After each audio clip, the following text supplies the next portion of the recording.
മല്ലു ക്ലാഷിൻ്റെ പുതിയൊരു വീഡിയോയിലേക്ക് ഏവർക്കും സ്വാഗതം. ഒടുവിൽ തുടർ പരാജയങ്ങളിൽ നിന്ന് കേരള ബ്ലാസ്റ്റേഴ്സ് വിജയവഴിയിലേക്ക് തിരിച്ചെത്തിയിരിക്കുകയാണ്. ഏതായാലും മത്സരശേഷം IM വിജയൻ കേരള ബ്ലാസ്റ്റേഴ്സ് താരങ്ങളോട് പ്രകടനങ്ങളെപ്പറ്റി ചില കാര്യങ്ങൾ പറഞ്ഞിട്ടുണ്ട്. അതുപോലെ തന്നെ ജീസസ് ഇന്നലെ ഗോൾ നേടിയതോടുകൂടി അദ്ദേഹത്തിന് ഒരു വമ്പൻ റെക്കോർഡ് സ്വന്തമാക്കാൻ സാധിച്ചിട്ടുണ്ട്. അങ്ങനെ തുടങ്ങി ബ്ലാസ്റ്റേഴ്സുമായി ബന്ധപ്പെട്ടുള്ള വളരെ പ്രധാനപ്പെട്ട ന്യൂസുകളാണ് നമ്മൾ ഈ ഒരു വീഡിയോയിൽ നോക്കാൻ പോകുന്നത്. ഏതായാലും ചാനൽ ഇതുവരെ സബ്സ്ക്രൈബ് ചെയ്യാത്തവരാണെങ്കിൽ ഒന്ന് സബ്സ്ക്രൈബ് ചെയ്ത് വെക്കാൻ മറക്കരുത്.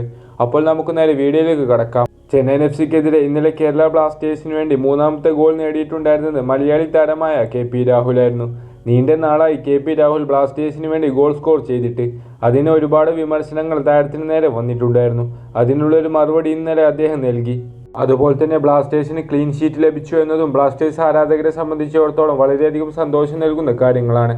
മാത്രമല്ല, കേരള ബ്ലാസ്റ്റേഴ്സിന് വേണ്ടി ഇന്നലെ ജീസസ് ഗോൾ നേടിയതോടുകൂടി തുടരെ 6 മത്സരങ്ങളിൽ ബ്ലാസ്റ്റേഴ്സിന് വേണ്ടി ഗോൾ സ്കോർ ചെയ്യുന്ന ഏക താരമായി ജീസസ് മാറിയിരിക്കുകയാണ്. അതുപോലെ തന്നെ ബ്ലാസ്റ്റേഴ്സ് ഇന്നലെ ചെന്നൈയിൻ FCക്കെതിരെ ഇറക്കിയ ലൈനപ്പും എടുത്തു പറയേണ്ടത് തന്നെയാണ്.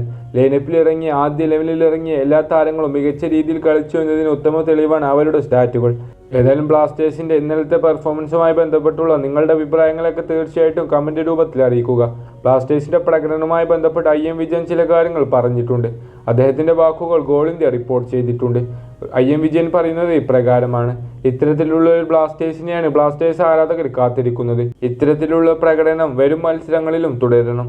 ശക്തരായിട്ടുള്ള എതിരാളികളുമായിട്ട് ബ്ലാസ്റ്റേഴ്സിന് ഇനിയും മത്സരങ്ങൾ വരുന്നതേ ഉള്ളൂ എന്നാണ് IM വിജയൻ കേരള ബ്ലാസ്റ്റേഴ്സ് ഇന്നലെ ചെന്നൈയിൻ FCക്കെതിരെ വിജയം സ്വന്തമാക്കിയതിനു ശേഷം അദ്ദേഹത്തിൻ്റെ അഭിപ്രായമായി രേഖപ്പെടുത്തുന്നത്. ഏതായാലും ബ്ലാസ്റ്റേഴ്സിൻ്റെ അടുത്ത മത്സരം ഇനി FC ഗോവയ്ക്കെതിരെയാണ്. അന്ന് എന്ത് സംഭവിക്കുമെന്ന് നമുക്ക് കാത്തിരിക്കാം. ഏതായാലും വീഡിയോ അവസാനിപ്പിക്കുകയാണ്. നിങ്ങളുടെ അഭിപ്രായങ്ങളൊക്കെ കമൻറ്റ് ബോക്സിൽ അറിയിക്കുക.